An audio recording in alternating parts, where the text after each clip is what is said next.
Well, it's here, Columbus Aviators fans. The first game in Columbus Aviator history is about to happen. Tomorrow night, 8 o'clock Eastern, you're going to be able to watch it. Hey, you're going to be able to experience it with us here at the OHIO podcast. More about that in just a few minutes. But this is game number one on the season.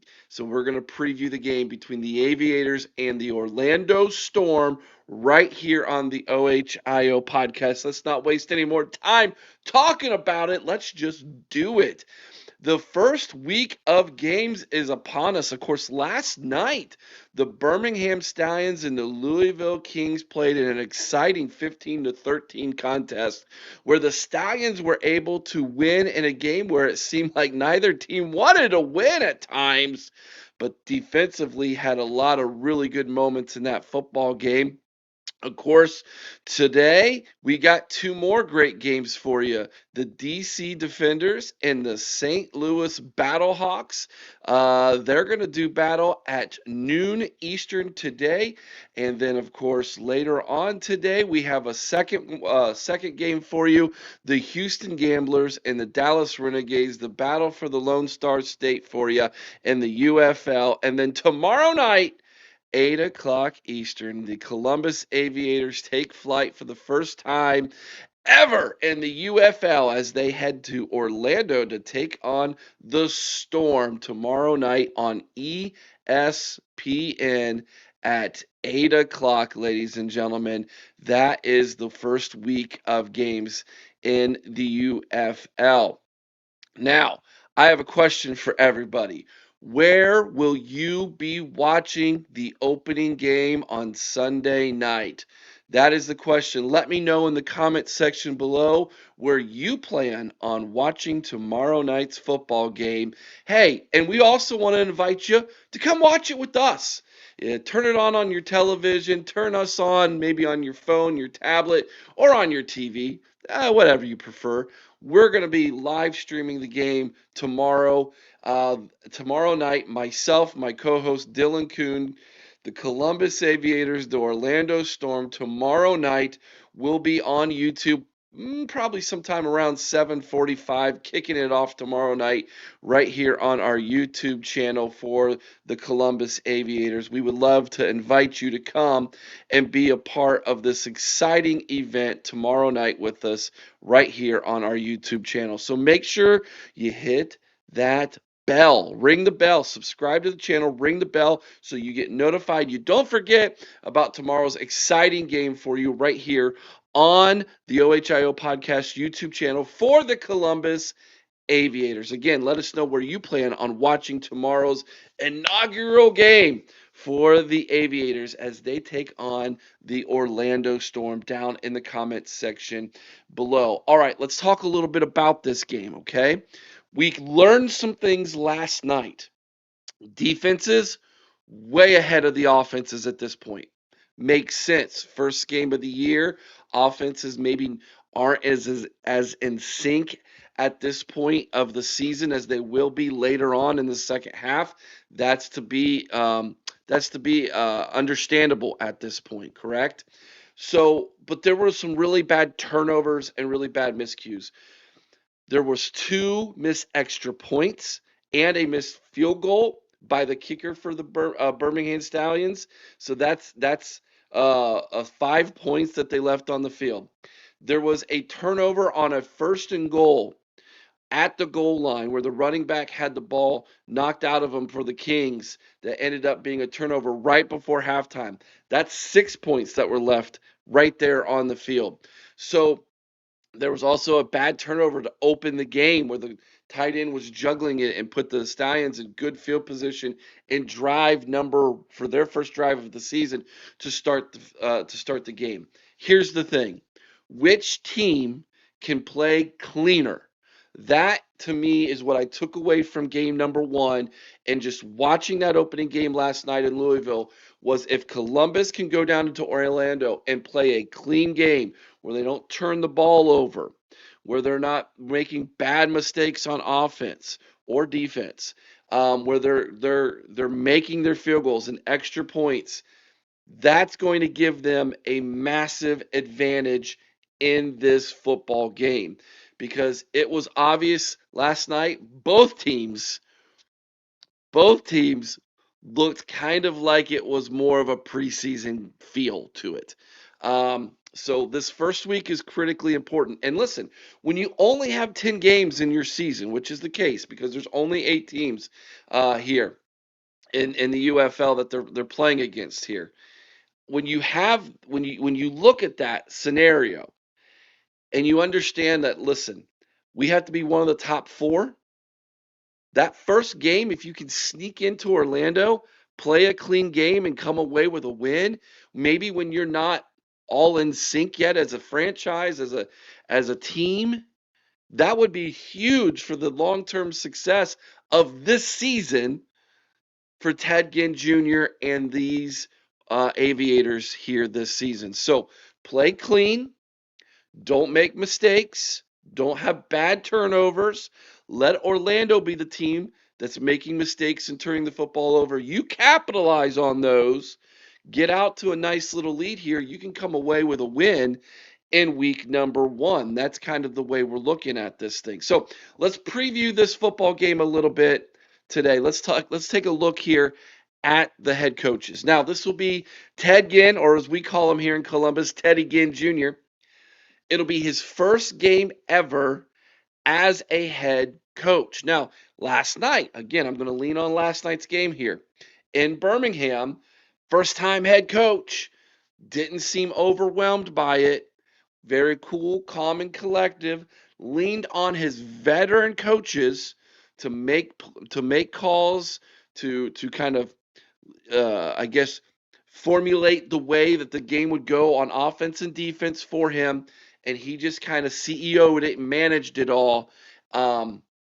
Very similar approach to what you're going to see here, I think, from Ted Ginn Jr. He's going to lean very heavily on his offensive and defensive coordinator, getting them to make sure that they're putting this team in the right place on offense and defense as the game progresses. First time as a head coach, so there's going to be some butterflies. There's going to be some things that Ted Ginn's going to have to experience. But what he needs to concentrate on, down, distance, time. Manage the time. Time management will be huge. Keeping the players calm, showing his calmness, showing his experience, if you will, as a player on the sideline, so that those players can kind of glean that from him and put themselves in the same frame of mind. Huge thing for him tomorrow. We'll be watching Teddy Ginn Jr. very closely tomorrow night to see how things are for him. Hopefully, the situation won't be overwhelming for him in game number 1. On the other sideline, however, very experienced head football coach. So, after 3 seasons in St. Louis as the Battlehawks head coach, Anthony Beck was appointed the head coach of the Orlando Storm. He was 22-8 during his tenure in St. Louis for those 3 years. And so this is a very experienced, successful spring football coach here, guys.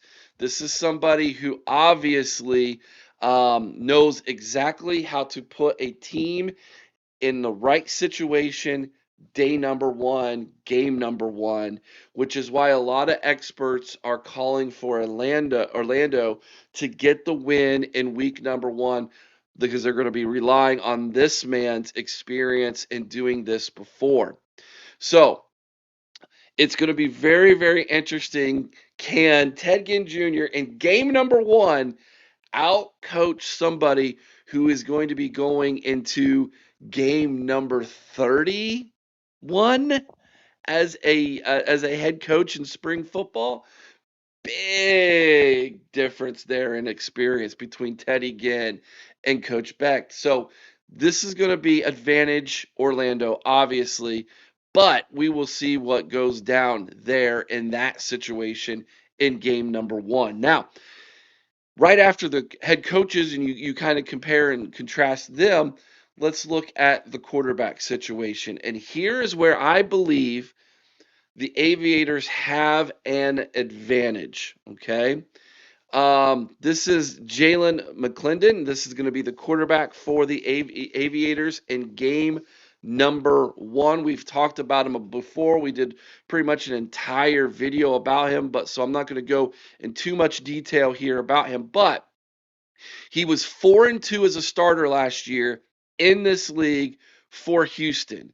He was a backup starter in 2024 for DC in this league. And oh yeah, the year before that, he was 1-3 as he started 4 games in the XFL for the Vipers over there in Vegas. So he's got 6 starts under his belt in the last 3 years.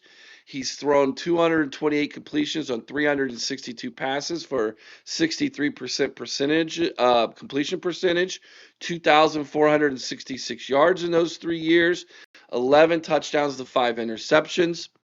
And he's rushed the ball. Last year, he rushed the ball for 94 yards as well and a touchdown. So he can get out of the pocket. They can utilize his legs as well. He was a backup quarterback for 4 years at NC State from 2014 to 2017. And then he got 1 start his senior year, 5th-year senior, and Baylor before he then went on to try out for the NFL and then eventually found his way to the XFL. This is somebody who is mature at 30 years old, in his early 30s now. This is somebody who's been around the block. He's got that maturity level. He's got that experience now. This is somebody who's kind of really coming into his own. I think this is a huge advantage for Columbus, especially in game number 1, where he's going to man that huddle. He's going to command that huddle. The situation's not going to be overwhelming for him. He's been here before. I think a lot of the offensive players are going to be able to rely on him and his experience, especially early on, staying calm, staying even keel, making sure that they move the football, that they put themselves in situations for scoring opportunities, and they don't make big mistakes. I can't express that enough after watching that first game. The team that doesn't make the bad turnover here is probably going to win this football game. So Jalen, yeah, there's a lot of pressure on him. He's a starting quarterback. Of course, there's pressure on him. But don't make the bad throw. Don't make the big mistake early on, especially early on, and dig yourself into a hole. Make sure you're there and you're putting your offense in good place to get scoring opportunities in this football game. Because listen, 15-13 yesterday, man, 3 touchdowns. You're probably going to win the football game. That's kind of what we're seeing here early on. So, what about his opponent? Who's he going to be going up against? Well, for Ohio fans, this is someone you should know. This is Dorian Thompson-Robinson, former Cleveland Brown quarterback. Played for Cleveland in 2023 and 2024. I believe dropped or traded one. And then was on the practice squad for the Philadelphia Eagles. He didn't make the squad, jumped around a little bit through a couple other NFL teams last year, never got onto the field last year, and now he finds himself here in the UFL. Does not have a start, but does have 15 games played in that time. And during that time, he had 121 completions on 230 attempts, 52.6 completion percentage for 880 yards, 1 touchdown to 10 interceptions. Whew! That is not good, ladies and gentlemen. So my goodness, that is whew, that ain't helping out, right? Man, 1 touchdown to 10 interceptions. So again, let me stress this. Jalen experienced. Don't make the big mistake. You have a quarterback here in Dorian, not experienced in the UFL. Yes, he's played in the NFL, but that experience probably shook his confidence some. 1 touchdown to 10 interceptions. In 2024, he had 0 touchdowns, 6 interceptions. during that season. So, advantage Columbus here. And when you look at the quarterbacks, in my opinion, I think this is a massive opportunity for Columbus to kind of jump out a little bit here offensively against Orlando. So, I got a question for you guys. Put your answer down in the comment section below. Who will be the first Aviator to score a touchdown in franchise history? Will it be a rushing touchdown or will it be a receiving touchdown? Which receiver or running back will be the first Aviator to score a touchdown in franchise history? Put your prediction below in the comment section for me if you don't mind, ladies and gentlemen. All right, guys, that is our quick and dirty preview for tomorrow night's game between the Aviators and the Storm. Don't forget, we will be live here tomorrow. Myself, Dylan Kuhn, about 7:45 Eastern Standard Time. The Aviators, the Storm, we will be here. We will get you guys ready for the game, and then we will call the game for you here on YouTube as we see it, as we're watching it live. We will have statistics, we will have different things on the screen for you as well. It's going to be a lot of fun. This is the first time we are going to try this for a professional football game. We have done it before in college over at the OHIO podcast many times before. This will be our first time doing it in the UFL in a professional game. We're excited about it. We hope you're excited about it. Make sure you're subscribed to the channel. Leave us a comment down in the comment section below. Again, who will score the first touchdown tomorrow for the Aviators in franchise history? And where will you be watching the game? Hopefully you'll say, hey, I'm going to be watching on my television and I'm going to be watching you guys on YouTube as well. We would love to have you join us tomorrow night right here on the OHIO Podcast Columbus Aviator YouTube channel as we get the season kicked off, ladies and gentlemen. Thank you so much for watching this video. Again, please hit the thumbs up. What is your score prediction? Let me know in the comment section below. What do you think the score is going to be? We'll see you tomorrow night, 7:45 Eastern, right here on YouTube as we kick off the inaugural season of the Columbus Aviators. Take flight.